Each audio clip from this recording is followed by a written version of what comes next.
नमस्कार। India debate में आप सबका स्वागत है। मैं हूं आशुतोष पाठक। मित्रों, आज शनिवार है तो कुछ शनिवार के दिन थोड़ा साउथ चलते हैं। अभी तक तो आपने पश्चिम की बहुत सारी रिपोर्ट देखी, पश्चिम की कहानी सुनी, हम आपको बतला रहे थे, लगातार आगे भी बताएंगे। लेकिन आज थोड़ा सा हटके, आज आपको लगेगा कि मुंबई का जो खान गैंग है उससे भी बड़ा कोई तीसमार खां है।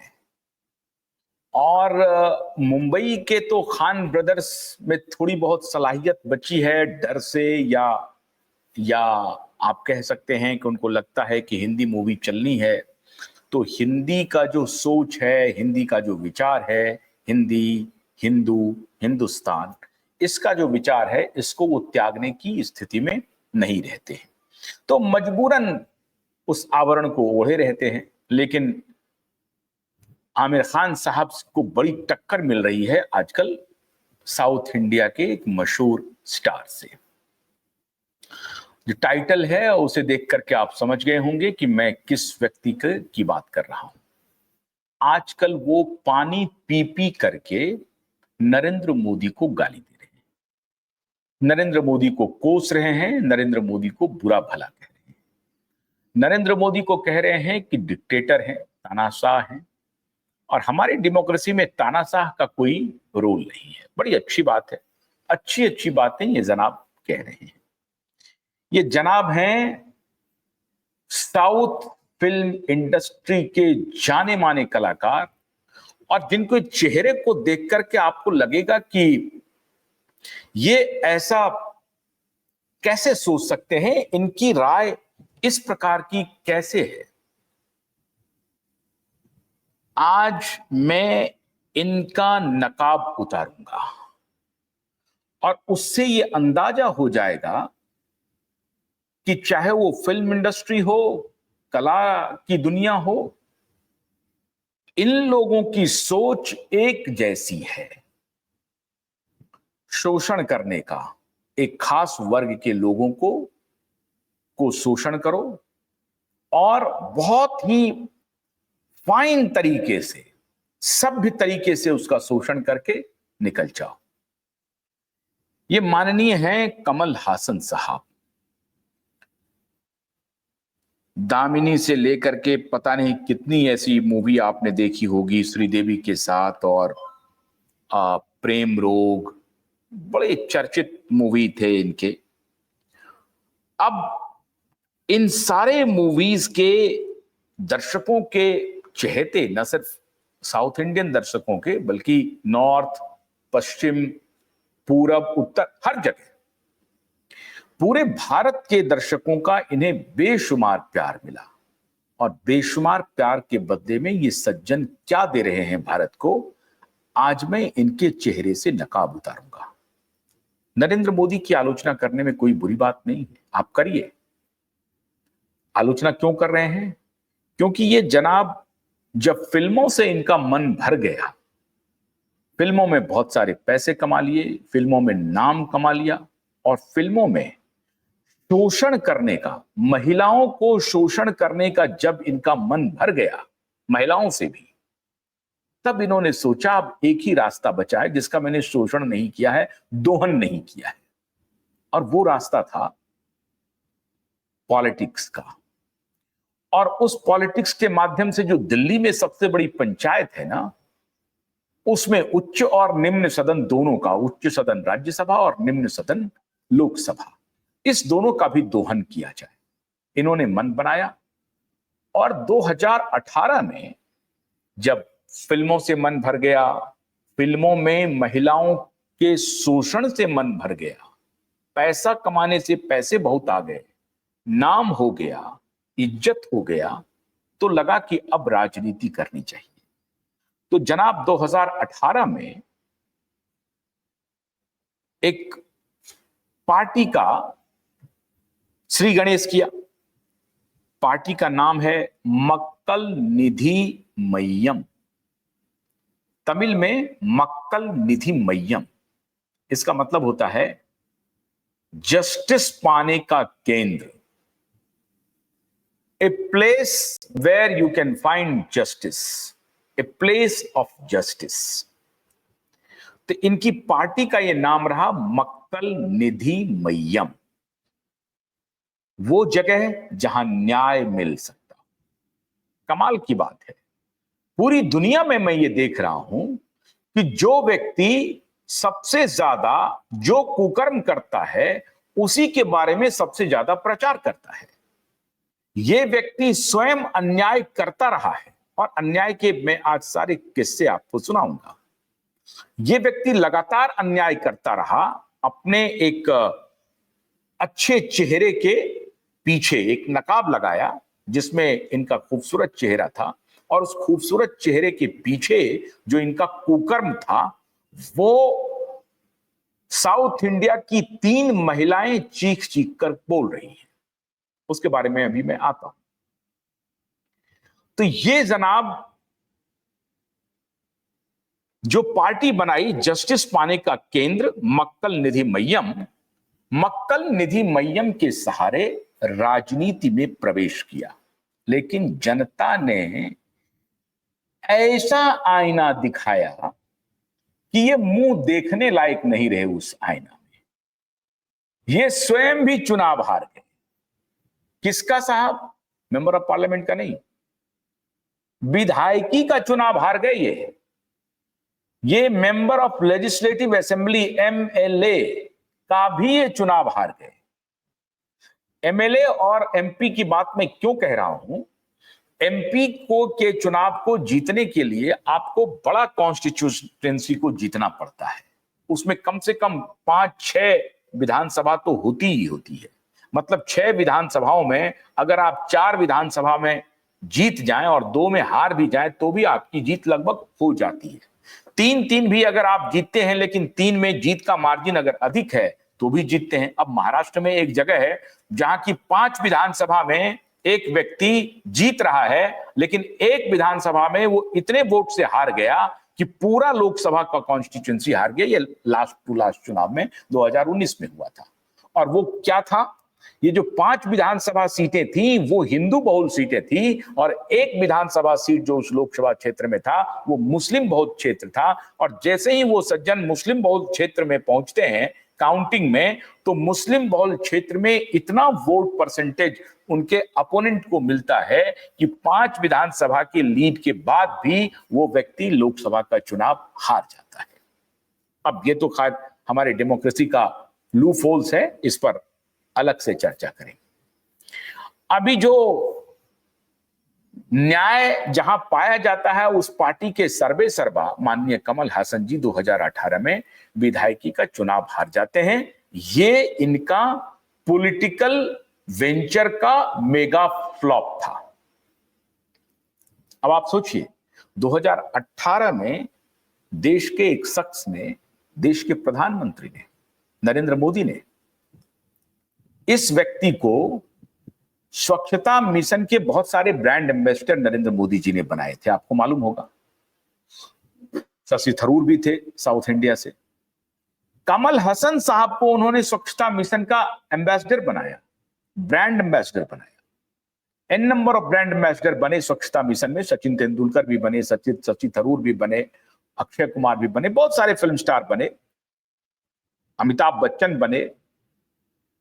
लेकिन स्वच्छता मिशन के कमल हासन को भी ब्रांड एम्बेसडर बनाया गया। मतलब मोदी की जो भावना है इस व्यक्ति को लेकर के स्पष्ट है, अच्छी भावना है।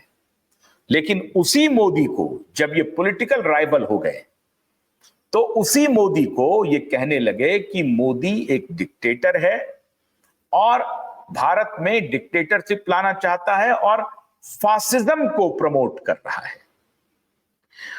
ये व्यक्ति, जिस व्यक्ति ने इनको ब्रांड एम्बेसडर बनाया, मतलब अच्छी सोच रख रहे हैं, ये व्यक्ति उनके बारे में कह रहे हैं कि नरेंद्र मोदी फासिज्म को बढ़ा रहा है, नरेंद्र मोदी डिक्टेटर है। इतना ही नहीं, नरेंद्र मोदी को गाली देते देते ये व्यक्ति हमारे मर्यादा पुरुषोत्तम राम को भी नहीं छोड़ा। अब मैं आज इस बात का जिक्र क्यों कर रहा हूं, क्योंकि 2 दिन पहले द्रविड़ मुनेत्र कड़गम डीएमके के नेता माननीय स्टालिन जी ने हरी झंडी दे दी है कि कमल हासन साहब डीएमके के सपोर्ट से राज्यसभा लगभग जाना तय हो गया है, वो जाएंगे। लोकसभा नहीं दाल गली, विधानसभा नहीं दाल गली, तो अब इनको लगा अब क्या करें, एक बार मेंबर ऑफ पार्लियामेंट बन जाएंगे तो हमारे जितने कुकृत्य हैं सब धुल जाएंगे। तो इन्होंने डीएमके से हाथ मिलाया, पिछले विधानसभा में भी हाथ मिलाया था लेकिन कोई लाभ नहीं हुआ। लेकिन और आप हैरान हैं, आप एक और बात सुनिए, जिस सीट से कमल हासन विधायकी का चुनाव हारे हैं वहां से भारतीय जनता पार्टी के उम्मीदवार ने विजयश्री प्राप्त की। यह भी अद्भुत बात है। तमिलनाडु में भारतीय जनता पार्टी की कोई प्रभाव नहीं है, लेकिन एक कम प्रभाव रखने वाली पार्टी, भले ही वो राष्ट्रीय पार्टी हो, लेकिन तमिलनाडु में भारतीय जनता पार्टी की का वो प्रभाव नहीं है। लेकिन एक कम प्रभाव रखने वाली पार्टी तमिलनाडु में एक सुपरस्टार, दक्षिण के सुपरस्टार को भारतीय जनता पार्टी का मामूली चेहरा, एक लेडी कैंडिडेट ने इनको हरा दिया। ऐसा भी नहीं कि डीएमके के उम्मीदवार से हारे या एआईएडीएमके के उम्मीदवार से ये हार गए। जयललिता की जो पार्टी थी, अब वो खंड खंड हो गई है, लेकिन जयललिता की जो पुरानी पार्टी है या तो एआईएडीएमके से हार जाती या डीएमके से हार जाती। कांग्रेस का भी वहां काफी अच्छा खासा दबदबा है, कांग्रेस से हार जाती। ये इन तीनों में से किसी भी पार्टी से नहीं हारे अगर तो भारतीय जनता पार्टी के मामूली उम्मीदवार, एक महिला उम्मीदवार से माननीय कमल हासन अपना विधायकी का चुनाव हार गए। ये तो इनकी राजनीतिक हैसियत तमिलनाडु की जनता ने इन्हें बताया। उसके बाद भी ये हैंडशेक करते रहे डीएमके के साथ। अब डीएमके के साथ मिल करके जो गाली देने का सिलसिला शुरू हुआ, तो एक तो मोदी को फासिस्ट, भारतीय जनता पार्टी को कम्युनल, मोदी डिक्टेटर है, इसके साथ साथ इन्होंने उन अभियान को अपना अभियान बना लिया जो द्रविड़ मुनेत्र कड़गम का अभियान वर्षों से है। और उनका पुत्र माननीय उदयनिधि मारन, जो स्टालिन के पुत्र हैं, ये माननीय उदयनिधि मारन ने कहा कि सनातन जो है वो मलेरिया है, डेंगू है और इसे जड़ से खत्म करना है। अब ये जनाब कमल हासन साहब जो हैं, इन्होंने उदयनिधि मारन की भाषा बोलनी शुरू कर दी और इन्होंने कहा कि हम राम को नहीं मानते हैं, हम राम के रास्ते पर नहीं चलते हैं। राम के रास्ते पर ये चल कैसे सकते हैं, क्योंकि कुकर्म की बहुत लंबी लिस्ट है। अभी देखिए, इनके जो आमिर खान का पीआर एजेंसी और इनका पीआर एजेंसी, इस तरह के जो पीआर एजेंसी होते हैं, वो ये कहते हैं कि देखिए इनका पति पत्नी के बीच में नहीं बना और म्यूचुअल डिसएग्रीमेंट को इन्होंने एक्सेप्ट किया और म्यूचुअली अलग हो गए। लोगों को बताने के लिए महिला की पीड़ा क्या होती है, ये इनको शर्म नहीं है। क्यों? पूरी कोशिश की, हनुमान जी को, भगवान शिव को, इनकी, और बहुत फाइन ट्यून तरीके से करते हैं, जिसमें बहुत सारे हमारे जो लिबरल लोग हैं वो इनको कहते हैं कि नहीं नहीं ये तो आर्ट है, it is a form of art. तो ये अपनी आलोचना को बचाने के लिए उधर ये धंधा शुरू कर देते हैं। दूसरी तरफ एक सलमान भाई हैं, वो बजरंगबली का घड़ी पहन लेते हैं सलमान भाई, लेकिन सलमान भाई कम से कम आमिर खान इन लोगों से बेहतर है इस मामले में।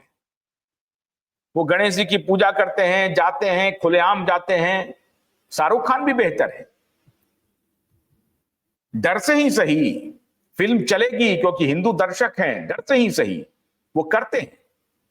लेकिन कमाल हसन तो सलमान भाईजान को भी पीछे छोड़ दिया और कहने लगे कि मैं राम को नहीं मानता। इतना ही नहीं, ये पाकिस्तान की भाषा बोलने लगे हैं। हिंदू मुसलमान करना, जातीय उन्माद को फैलाना। डीएमके कोई पार्टी नहीं है, डीएमके एक कुत्सित विचार का प्रतिबिंब है जो जातीय वैमनस्यता को बढ़ाने का धंधा करने वाली एक पॉलिटिकल आउटफिट है, एक पॉलिटिकल बिजनेस वेंचर है, जो जातीय विद्वेष को बढ़ा करके कितना प्रॉफिट कमाया जा सकता है, इसका वेंचर है डीएमके। और डीएमके के निशाने पर यह सनातन है। इसीलिए उदयनिधि मारन जो हैं वो ये कह करके इस देश में और साउथ इंडिया में बच के निकल जाते हैं कि सनातन डेंगू है, मलेरिया है, इसे जड़ से समाप्त करना पड़ेगा।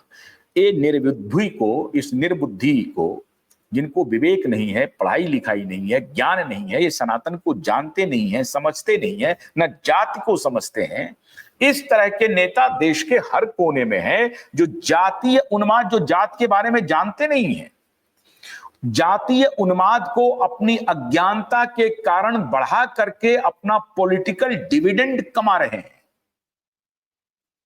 जातीय उन्माद को फैला करके राजनीतिक लाभ और आर्थिक लाभ का यह कुनबा है डीएमके। और यह कुनबा बिहार में लल्लू यादव का है, उत्तर प्रदेश में ऐसे ही कुनबा वाले लोग हैं, महाराष्ट्र में लोग हैं। इस तरह का ये जातीय कोलैबोरेशन करके एक आइडिया को दिया कि तुम ये जातों में जब बांटोगे तो तुमको प्रॉफिट होगा। तो ये प्रॉफिटियरिंग करते हैं और इन्होंने, इन सबने मिलकर के हजारों करोड़ के माल बना लिए हैं। उनके साथ माननीय कमल हासन ने हैंडशेक किया और ये कमल हासन साहब का अब व्यक्तिगत जो चरित्र है जरा उसके ऊपर प्रकाश डालिए। ये मोदी को गाली क्यों दे रहे हैं, ये सनातन को गाली क्यों दे रहे हैं, ये राम भगवान को गाली क्यों दे रहे हैं, ये हनुमान जी, राम जी की मर्यादा का पालन क्यों नहीं कर रहे हैं, ये क्यों पाकिस्तान की भाषा बोल रहे हैं, अब उसका कारण सुनिए। इन्होंने एक बहुत मशहूर नृत्यांगना थी वाणी गणपति, जो इनकी पहली पत्नी है। 1978 में वही ट्रेंड चल रहा अपनी बिरादरी में, इन्होंने वाणी गणपति को के साथ शादी की और एग्जैक्टली 1978 में शादी की और 1988 में डिवोर्स कर दिया। एग्जैक्टली 10 साल में, 78 से 88, 10 साल ही इनकी मियाद होती है। 10-11 साल की मियाद सैफ अली खान की भी और 10 साल की मियाद इनकी भी है शादी की। 1978 में शादी किया वाणी गणपति से और 1988 में डिवोर्स कर दिया। 1988 में ही सारिका, एक्ट्रेस सारिका के साथ इन्होंने शादी की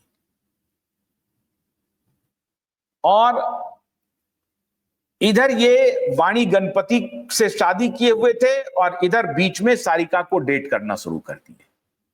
वाणी गणपति से नहीं रहा गया, वाणी गणपति चुप रही और इधर बीच में इन्होंने कहा था कि मेरे पास तो पैसे नहीं थे, ये नहीं थे, वो नहीं थे, इस वजह से आर्थिक तंगी से मैं गुजर रहा था, इस वजह से मेरे डिवोर्स करना पड़ा। वाणी गणपति ने काफी दिनों बाद अपना मुंह खोला और कहा कि ये व्यक्ति बहुत बड़ा लायर है, ये झूठा आदमी है, जो कुछ भी बात बोल रहा है पूरी तरह से झूठ बोल रहा है।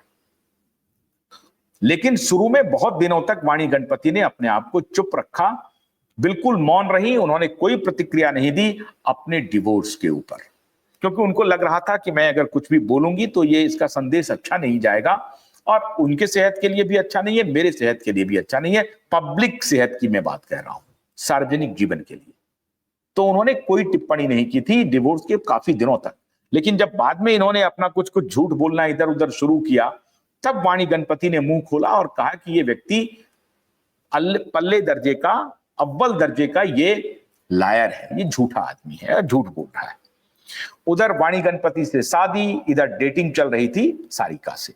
अब साहब देखिए, 1988 में सारिका से शादी किया और 94-95 आते आते इन्होंने सारिका को भी 2004 आते हुए 2004 से भी नहीं, 94-95 के ही आसपास इनका शुरू हो गया था और 10 साल चला होगा मेरे ख्याल से, 95-96 के आसपास 10 साल फिर चला सारिका के साथ संबंध। और ठीक 10 साल के बाद, 10 साल से कम ही में, इन्होंने दूसरी एक्ट्रेस जो बहुत ही मशहूर एक्ट्रेस थी उसके पीछे पड़ गया ये व्यक्ति, गौतमी। बहुत ही मशहूर एक्ट्रेस थी गौतमी, और ये कैंसर सर्वाइवर है। ध्यान दीजिए, ये गौतमी जो है ये खुद एक कैंसर सर्वाइवर है। बहुत मशहूर एक्ट्रेस थी साउथ इंडिया की, साउथ की फिल्मों की। तो गौतमी को इन्होंने अपना तीसरा पार्टनर बनाया। शादी नहीं की लेकिन लिव इन रिलेशन में रहे।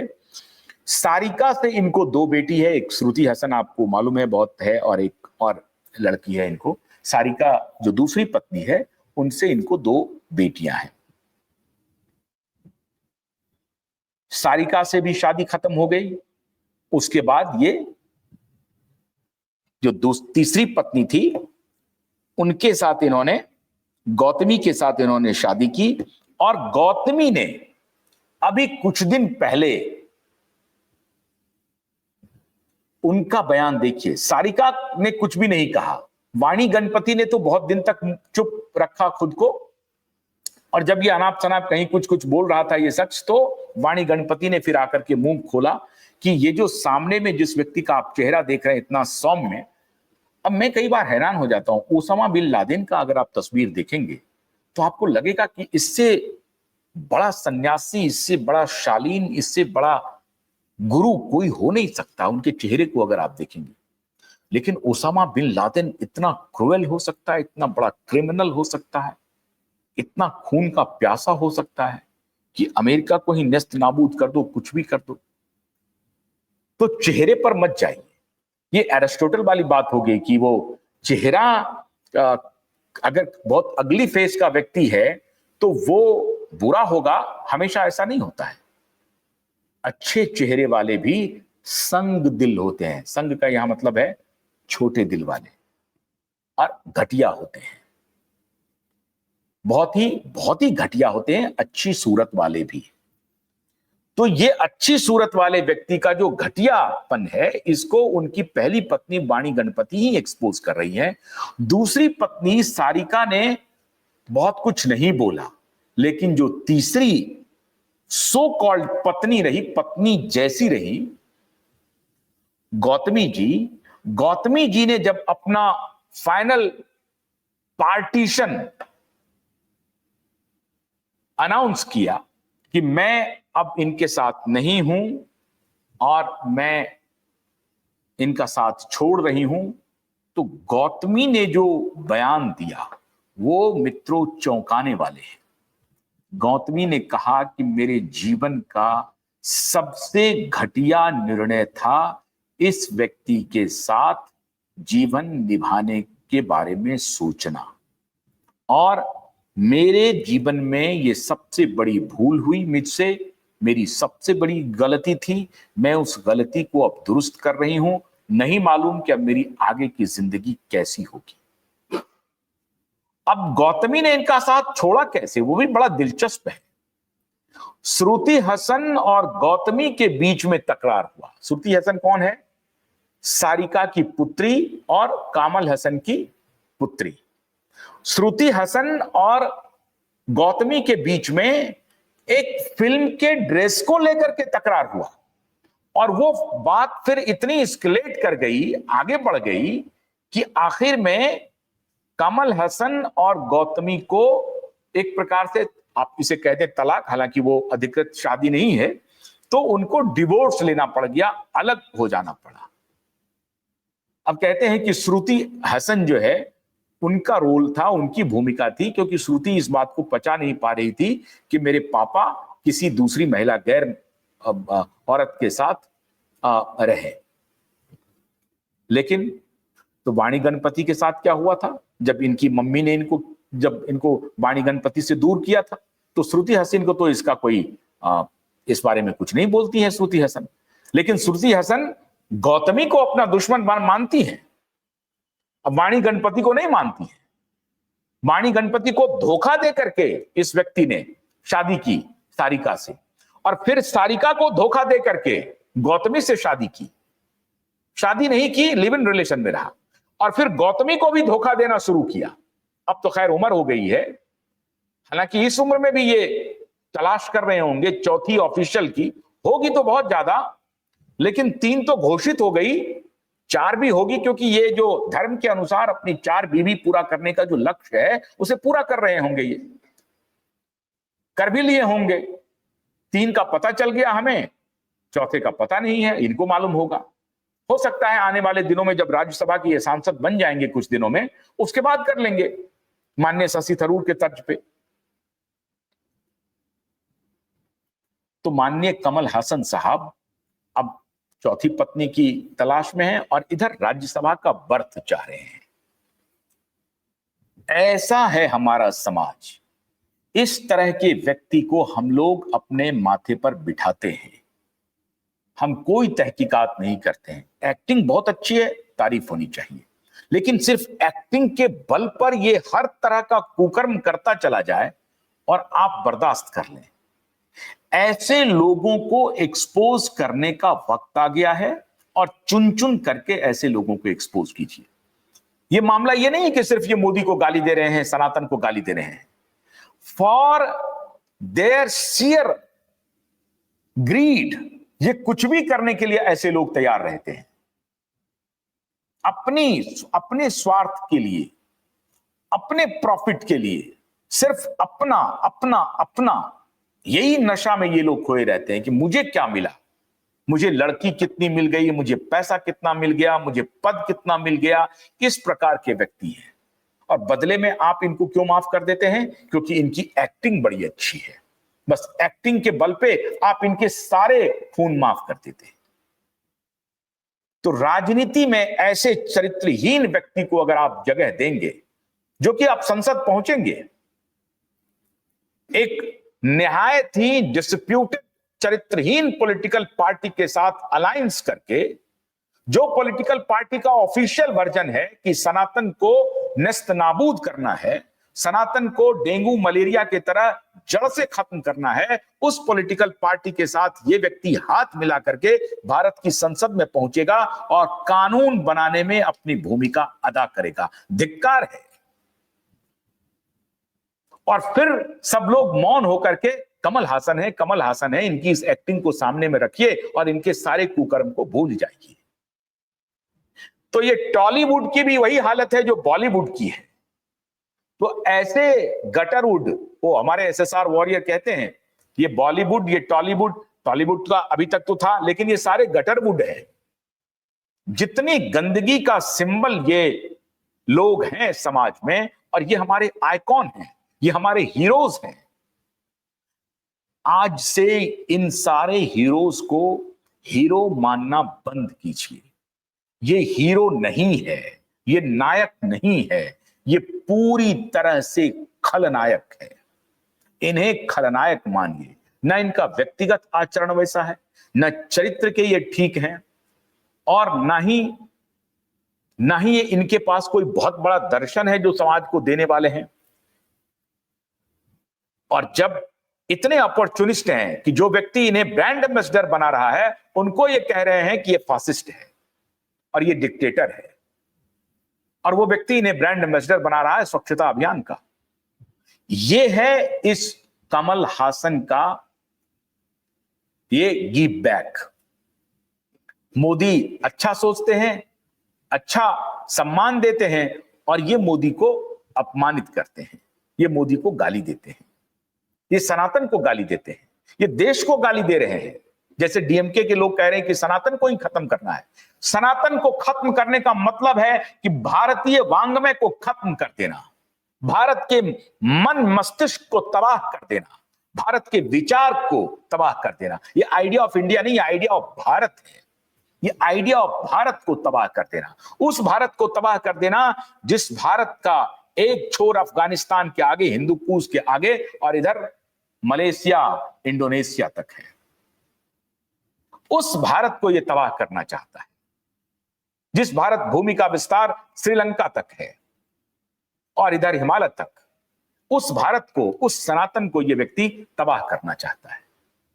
डीएमके, उस पार्टी के साथ इनका अलायंस है कमल हासन साहब का। तो ना तो चरित्र अच्छा, ना कोई विजन अच्छा।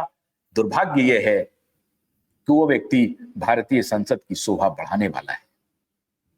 आप भी आनंद लीजिए, लेकिन क्यूबाइब नेटवर्क तो मौन नहीं रहेगा, ऐसे लोगों को पूरी तरह से एक्सपोज करेगा। जब कभी भी ये सामने आएंगे पूरी तरह से एक्सपोज करेगा। इन लोगों को कभी सुना है आपने कि सुशांत और दिशा के बारे में कुछ होना चाहिए? कुछ नहीं। वो कहां बॉलीवुड की कोई घटना है, हमें क्या लेना देना उससे। बड़े स्टार हैं, बड़े दामचीन स्टार हैं, पद्मश्री, पद्म विभूषण, पता नहीं क्या क्या मिला हुआ है। लेकिन ये कभी न्याय की बात, सत्य की बात नहीं करेंगे। और अब तो राजनीति में आ गए हैं, कुत्सित राजनीति करने के लिए, एक राज्यसभा की सीट पाने के लिए ये डीएमके के साथ हाथ मिला लिए। तो आप तैयार रहिए ऐसे व्यक्ति का स्वागत करने के लिए, लेकिन क्यूबाइब तैयार है ऐसे व्यक्ति को एक्सपोज करने के लिए। बहुत बहुत शुक्रिया। नमस्कार।